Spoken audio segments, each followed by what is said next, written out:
ये मोहिनी मेरी पत्नी। बाहर जोर से बिजली चमकी, लेकिन उस बूढ़े की बात मुझ पर बिजली जैसी गिर गई थी।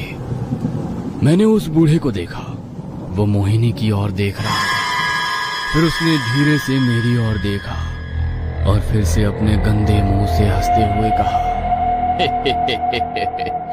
साहब को उनका कमरा दिखाओ।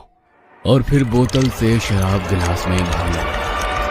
मेरी ओर देखते हुए बूढ़ा बोला, जाओ उसके पीछे। मोहिनी अंदर जाने लगी। मैं उसके पीछे पीछे अंदर जाने लगा। वो सीढ़ियों से ऊपर चढ़ने लगी। मैं उसके पीछे पीछे चल रहा था। जो जिस्म मैंने कुछ देर पहले बस दूर से देखा था, वही जिस्म अब मैं कुछ कदम दूर से भी जी भर के देख रहा था। उसके गीले बदन पर भीगे हुए बाल आराम से लटक रहे थे। उनमें से अभी भी पानी टपक रहा था। एक एक कदम ऊपर चढ़ते वक्त उसकी चाल में एक अलग ही अदा थी। मेरे पूरे शरीर में आग लग गई थी। बस अब मैंने ठान लिया, चाहे कुछ भी करना पड़े, इस मोहिनी को मैं अपने जाल में खींचूंगा और अपने अंदर लगे आग को ठंडा करूंगा। उसने एक कमरे का दरवाजा खोला। मैं अंदर गया, बैग रखा। मैंने उसे देखा। उसकी नजर अभी भी नीचे ही थी। वो तुम्हारा पति है? मैंने पूछा। उसने एक पल के लिए मुझे देखा और फिर हाँ में सिर हिलाया।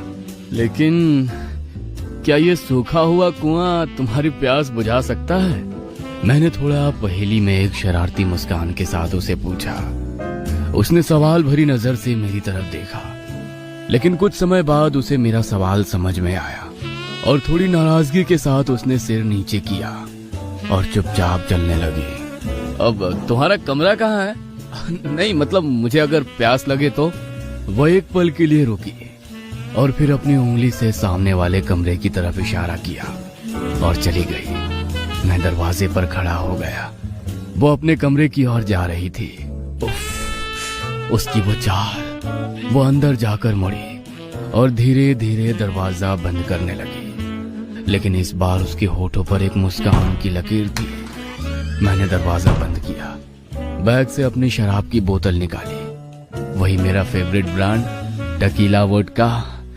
मैंने गिलास में पैक बनाया और खिड़की के पास गया। बाहर की तरफ नजर डाली। अभी भी जोरदार बारिश हो रही थी। चारों ओर जंगल था, लेकिन मेरी नजरों के सामने लगातार मोहिनी आ रही थी। उसकी वो कमर, उसकी वो नाभि, वो पानी की बूंद, उसकी छाती का उभार, गुलाबी होठ।